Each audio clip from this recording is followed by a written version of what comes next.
everyone, Jason Gumbo here with Nick Tasso breaking down some GPP bets for today's slate. Monster slate, got a full one. We have cores, numerous totals over 9, a ton of good hitting environments, no real strong pitching outside of Chris Sale. This is probably going to be one of the highest scoring nights, in my opinion. I just look at these games and think, oh my God, how are they not going to score 10 runs? Yeah, absolutely. I agree with you. I was looking at the pitching, and everyone has flaws except for Chris Sale, really. So it could be a very, very, very high night just because there's a lot of things that could happen. Yeah, so as usual, I mean, we don't really talk about cores on the slate just because they're going to be popular. But, as always, Goldschmidt, Jake Lamb, those guys are in play. Yep, couldn't agree with you more. I know it might be a little bit tough to play some Colorado guys going up against Greinke, but I still don't mind it. No, I don't either.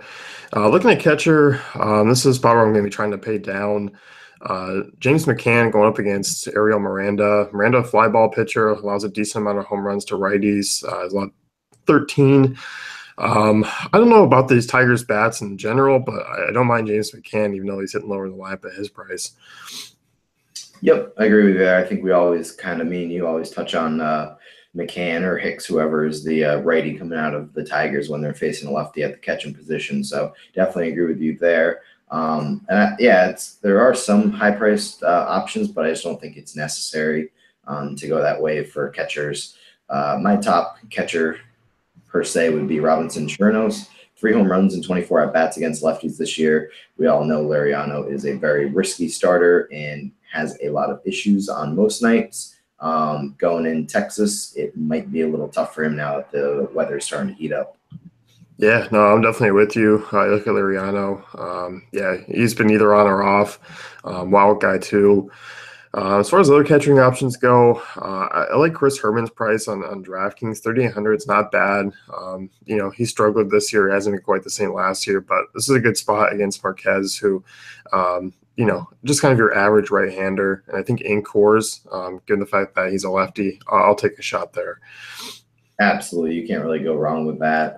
So I don't mind him there. One guy that I have would be a little bit cheaper price would be Devin Mesorasko. He has a lot of potential. Don't really look for like a multi-hit game, but if he can add some power into it, I definitely like him in this spot. Yeah, I do too. I don't mind the other catcher in that one, Derek Norris, against Samir Garrett, who, he had a decent start against the Padres, but most lefties will. Garrett, 386 WOBA to righties this year, 2.62 home runs per 9. I mean, you look at Tampa right-handed bats, they're going to be sneaky low on tonight. Absolutely. The only thing that I would say about the right-handed bats in Tampa is that Steven Souza is a very reverse splits kind of guy, so you might want to roster him, but unfortunately doesn't have the best numbers against lefties. Right, yeah, he's usually a guy you can target against righties, so I'm definitely on a board there. But if he's hitting leadoff, it'll be enticing. Absolutely, and you got to think about Garrett this entire season. He might be done after a couple innings, so. That's true. So anyone else to catcher for you? Now, it's not really my favorite position tonight, so I think we're just going to hit those top guys and move on. Cool.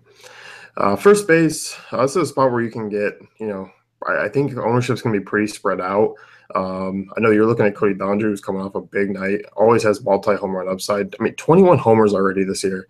Yeah, he's just been really red hot lately. Tons and tons of home runs recently. I think, if I remember correctly, 8 home runs or 9 home runs in a 9-game stretch, and he's just been phenomenal. I know I was an early adapter to him, then I got off of him, but I'm definitely back onto the Bellinger train. And you look at Jesselman, he's been awful at times, so I don't have any faith in him. Yeah, no, I'll definitely go back to the well there with Bellinger. Eric Thames is a guy I like tonight. I like the Brewers lefties quite a bit. There's only a few of them, but they 3 in the top 4 of the order. You look at Chad Kuhl, this is a guy who you just target lefties against. 423 WOBA allowed this year, 36% hard contact rate in that ballpark. Thames is drawing really high ownership, but I think with tonight's options, it should be spread out a little bit more. Yeah, I like him too. You look at Kuhl, and it's kind of funny because his ERA on the road is around the 3s, but at home at PNC, it's near 7. So it's just kind of funny. I think that's not going to hold tonight because this ballpark definitely benefits hitters. Yeah, I noticed that yesterday. I was looking, I was like, why? It's been over even the last year too. It's kind of weird, but yeah, I don't expect that to really hold. Nope, not at all. Next guy I got would be Matt Carpenter. 0 hits in his past 2 games. One of those was a one at bat pinch hit kind of thing. But he still got 8 DraftKings points. So like he can do things once he gets on the base path. So that's interesting to note. And then prior to that, he did have 4 straight multi-hit games. So definitely keep an eye on him. Yeah, don't mind him at all. If I'm looking kind of in that mid range, I mean, Will Myers, I don't mind here against Mike Montgomery, who's allowing a 35% contact rate to righties. Myers, strong numbers against lefties, really not a bad place to hit. Looks like we get a little bit of a breeze blown out. He'll go completely underlooked on the site, on the slate, and I'm kind of on board with that, the GPP. Yeah, totally. I mean, you look at first base, and I know we talked before, third base position stacked too, and I think ownership rates are just going to be low on almost everyone. Um, where I'm a little hesitant would be guys who do have first base and outfield potential. So I feel like those guys might garner a little bit more ownership, but we'll just have to see with that. Yeah, that's true. I mean, when I was kind of building preliminary lineups, I was like, all right, I'm probably going to put Thames in the outfield. Yeah, totally. And then my last guy would be Tyler Moore. He's looked good lately. He's hit lefties well, and we all know Gio's kind of up and down guy. He's allowing 1.49 home runs per 9 to righties, and he's actually been sort of bad on the road, an over 4 ERA compared to under 2 in Washington. Yeah, I'm definitely cool with that. I feel like that game in general is going to be fun on the target because another high run total, but it just doesn't have the stadium appeal as the other games. We look at last night, there was what 14, 15 combined runs. I think we could see something like that again. Yeah, absolutely. It's really interesting that that park does a lot of times go very underowned just because of the name value, and everyone doesn't think that Miami can score a lot of runs. So it's you'll probably get low ownership with guys like that. Yep. I'll take a look at Hanley Ramirez going up against a lefty. It's in Kansas City. Hanley's obviously hit lefties very well. Look at him last night. I mean, this guy who had 2 hits looked good at the plate, just missed a home run, hit one to the track. Warm night in Kansas City at 3,500. This is one of those ones where it's like, say you are paying up for pitching and you kind of need some lower end salary, lower end value. I'll take a look at Hanley. Yeah, I don't mind him as long as he isn't injured, right? Yeah, I mean, I think he's fine. He's back in the lineup, so. I'm just making fun of him because he acts that he's hurt every once in a while. So Yeah, well, he's played the last 2 games, so I'm assuming he's fine. I mean, Moreland's banged up too. He's got a broken toe. I agree with you. It's fine. I was just trying to make you chuckle, but apparently it didn't work. Don't piss me off, Tasso. No, I'm just saying, like, whatever. Back. Let's go to second base. Second base. It's a good spot tonight. I mean, both guys, I feel like up top you can play. Jose Ramirez has been absolutely red hot. You can use him at second base on DraftKings. I mean, he's been absolutely clubbing the ball, hitting over 400. I forgot now how many games it is with a straight double, but he should be able to keep things going against Tillman. I'd be more inclined to use him at second base than I would at third. Totally. I couldn't agree with you more. I think my issue would be just trying to find a way to fit him into the lineup tonight because, like we've already talked about, you're going to want a lot of big bats, and a lot of those big bats come with big price tags. So I like Ramirez, but it's just roster construction wise, really. Yeah, no, I definitely agree. It's going to be tough. But, I mean, there are some price down options. I know you're looking at Robinson Cano, whose price went down from last night against Zimmerman, who's just been equally as bad.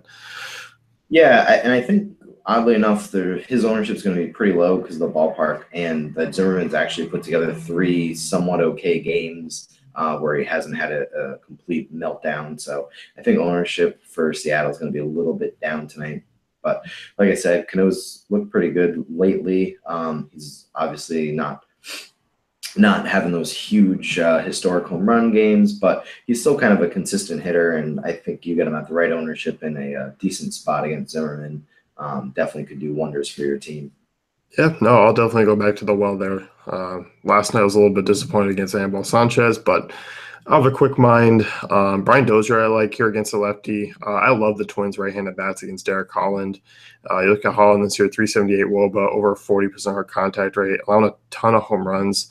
Those are just the guy I expect. I mean, he's heating up. He heats up last year around this time. So I'm on board. He's a little bit more expensive than Cano, a little bit cheaper than some of these other guys like LeMahieu, Ramirez, Altuve on DraftKings. So he might get a little bit overlooked. Yeah, we see that a lot at second base where you have a lot of the top guys all bunched around the same price point, and their ownership rate kind of varies, and it's not as high as you would typically think. No, definitely not. You and I both like Eric Sogard. You can use him at second base or shortstop. We kind of talked about the lefties against Cool already. Yeah, totally. Sogard lead off, he's like priced nicely, and you just kind of plug him in. Don't even think twice about it. Yeah, no, I'm with you. I like him a lot. Anyone else you're looking at second base? Jose Priella. I'm not sure if that's how you say it, but he has a 463 WOBA against lefties this year. Decent ballpark, Wrigley Field. And he, like we were kind of concerned, or at least I was, he's priced a little bit lower than most of the guys on this slate at second base. So I'd throw him in if I need to. And I know you said you'd probably play Sogard at shortstop, so you could really put both these guys in, both leadoff hitters. Yeah, no, I'm definitely with you. I think there's a lot of different ways to go with the middle infield tonight. Yep. Third base, this one's absolutely loaded. I'm curious. I don't expect anyone to draw a ton of ownership. I mean, people might jump all over Jake Lamb just in cores, but he carries that high price tag. But outside of that, I mean, you have a lot of moves you can make. Yep, I agree with you. I mean, he's in a good spot, good hitter. Prices is just going to be all over the place, or ownership rate's going to be all over the place tonight. There's so many good options at third base spot. My top guy would be Donaldson. We haven't talked about Nick Martinez yet, but we all know how awful he is, even though he's looked a little bit better lately. 4.05 ERA at home this year. But this ballpark play is completely different in this better and warmer weather. So I definitely like Donaldson here. Yeah, I like Donaldson quite a bit. I mean, I like Travis Shaw, another lefty against Chad Kuhl. Miguel Sano, he's been struggling a little bit, but hitting the ball really hard still. I mean, that's been one of his things this year. And just against Holland, who's allowing a ton of home run. I mean, Sano really does have multi-home run upside here, and his price has dropped a little bit on DraftKings to 4,200. Yeah, absolutely. Snow has massive power, and like you said, there's a lot of double down kind of potential there. So definitely like him too. One guy who I think is going to go extremely under-owned would be Jacob Turner. He's a severe reverse splits hitter, so I think Jesselman won't have a problem with him. And his price, he's a little pricey, so I think people are going to kind of forget about him because he isn't the guy who has huge power, but he is hitting over 400, has tons of RBI potential with guys hitting in front of him like Seager. So I definitely like Turner here. Yeah, 8 hits over the last 3 games. This is a guy who just always goes under-owned like every time. And that's even on slates where like he's a top 3 third baseman. Do you think it's a Ginger thing? It very well could be. Yeah, it could be discriminatory. I'm positive on that. Maybe this is what we should do a study on, all the Ginger players in baseball and their DFS ownership rate, and then we can utilize that to win a GPP because everyone's going to be down on them. That's true. You play the all Ginger lineup. Absolutely. Even though I can't really think of many others right now, but yeah, if you think of Ginger players, throw them in the comment section, and we'll put them in a lineup. I would love to find them all and play them all and just see what happens. Moving down the list, you have Manny Machado there. You have Kyle Seager, both in good spots. I like them. I think they're going to go a little bit overlooked just because they've been frustrating the roster this year.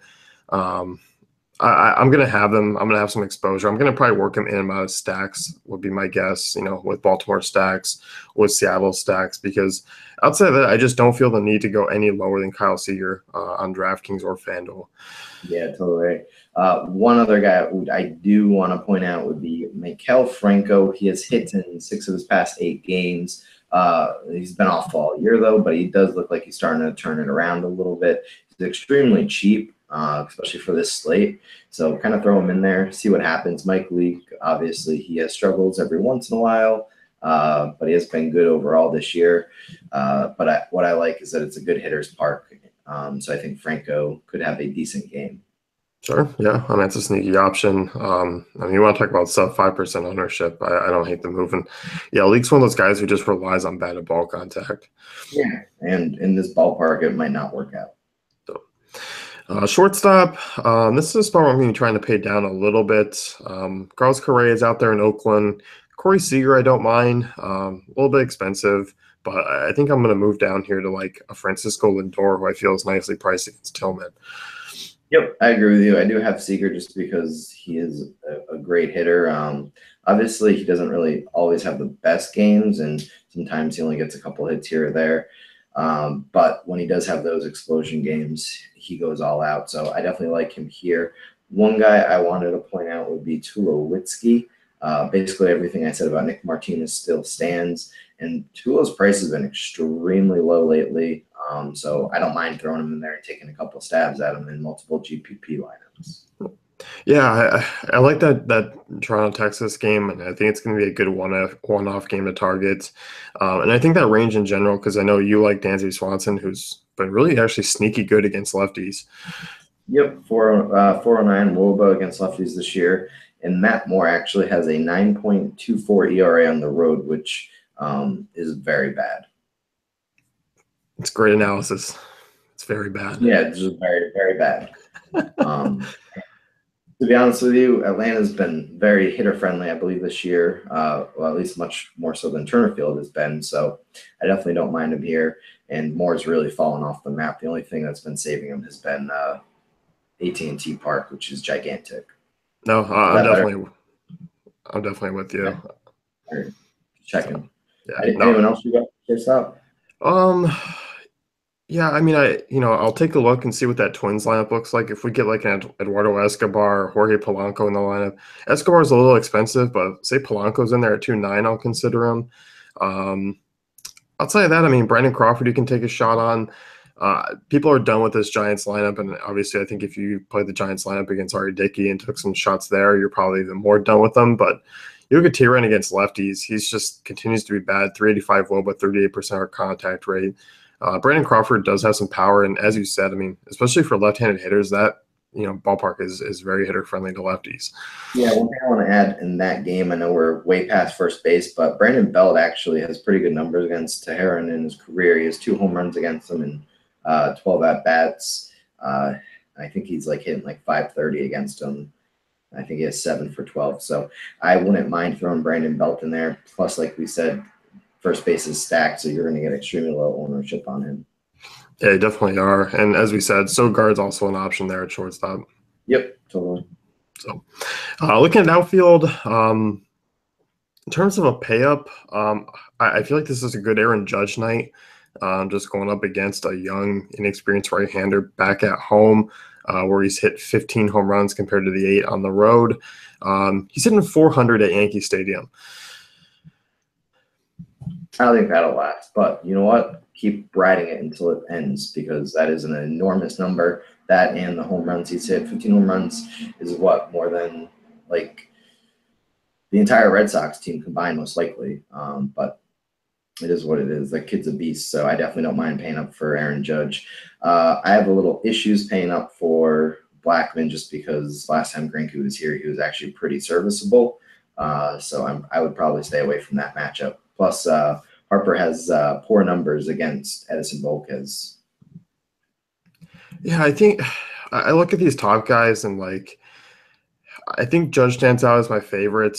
I'm not going to rule out Blackman. I'm not going to rule out Harper. I'll probably rule out Mookie Betts just because I don't like targeting him in ballparks that are a little bit more pitcher friendly because he kind of pushes the power. Like I'll look for those short porches in left when I use Mookie. Yep, I can definitely see that. I mean, I'm probably not going to have too many high-priced guys in the outfield just because I know we've said this whole slate, first base, third base is pretty stacked. So it's definitely going to be a roster construction kind of thing. But the highest guy that I probably am going to focus a lot on would be Dexter Fowler. He's 4 straight multi-hit games, and he'll probably go low ownership rate thanks to all the high total games out there. And he's in a good park, so I don't mind him. Yeah. Philly's always underrated in terms of ballpark factors, and I think it will be tonight. Giancarlo Stanton on DraftKings 4,400 against the lefty is just way too cheap for me. Even against Joe Gonzalez, who, as you say, is just one of those guys you just never know what you're going to get out of him. And this year, I mean, same thing. It's just 1.49 home runs per nine to righties, 321 WOBA. He just leans one way or the other. So I'll take some shots on like him and Ozuna. Yep, totally agree with you there. One other high-priced guy that I would note would be Gregor Blanco. He is okay power, but he could make a lot of things happen now that he's in Coors Field. I know we don't usually talk about Coors Field guys, but that's one of them who I'd like tonight. Yeah, I definitely agree. And this mid-range, I mean, I like a lot. I mean, Matt Kemp against the lefty. Nelson Cruz is actually really cheap. I love the Baltimore outfield. And I kind of glossed over, but like Trey Mancini's in play, Adam Jones, Mark Trumbo against Tomlin, whose reverse splits allows a ton of home runs. Absolutely. That's going to be one of those high-scoring games. And I think it's actually going to go a little low ownership just because of all the other games. So I definitely like that idea. Stick with some Baltimore bats. Yeah. Moving down, what about like Jose Bautista? 390, still under 4K on DraftKings. I was talking about the narrative yesterday that, obviously these two teams hate each other and Bautista has a history. And of course he went yard. I was kind of hoping for the bat flip and then he'd get beaten later, but didn't happen. Yeah, absolutely. And then when you throw Nick Martinez into the mix, bad things are going to happen for Nick Martinez. So it might be a long night for this Texas team. Yeah. So anyone else down here that you like? One guy I do want to point out, you already went over Matt Kemp. He hits lefties well. But another guy, if he plays, I'm not sure if he will, but Malik Smith for the Rays. It'd be a lefty-on-lefty matchup, but he has an 11-game hit streak, and you and me were talking about Garrett might not last too long in the game. So I think Smith definitely is in a good spot, priced pretty cheap.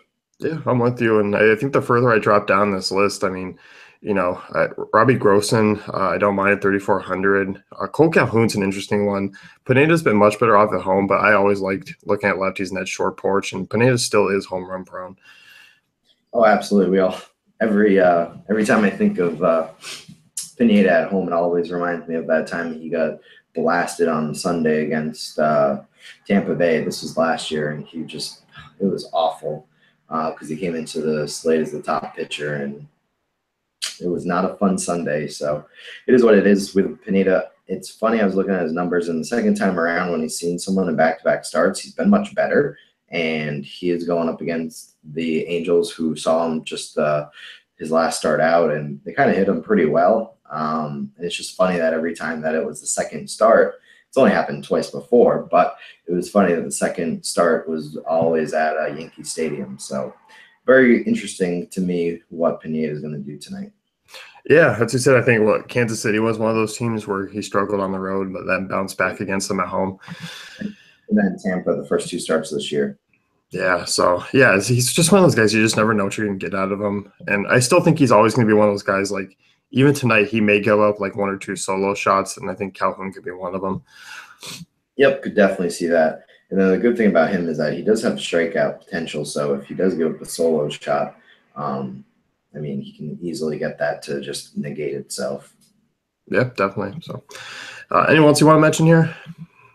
Not really. I mean, you could dig down pretty deeply and find some lower ownership guys, but I think kind of be a little smart on this slate and pick the guys who are going to do well. Yeah, I'm definitely with you. Outside of Coors, who's your team to score the most runs? Outside of Coors, who's the team who might score the most runs? Well, I always like Toronto. Hitters going up against Nick Martinez, and Toronto's that team today. Unfortunately, I don't really foresee them having a huge game. I think certain players like Donaldson, Will, and Batista, but overall I'm not super thrilled about them. But I would probably go with the Dodgers. They just seem like a team that's really been hitting on all cylinders. You got Bellinger, you got Turner, Seager as well. So I definitely like those guys. Yeah, I don't mind it. I'm going to go with Minnesota against Holland. We saw a big outing from them a couple of weeks ago. They're due again against Holland. There's always that huge upside. Yep, totally. Definitely see that. So that's going to wrap things up here. You can head on over to DaveFantasyCafe.com, check out our great tools and content.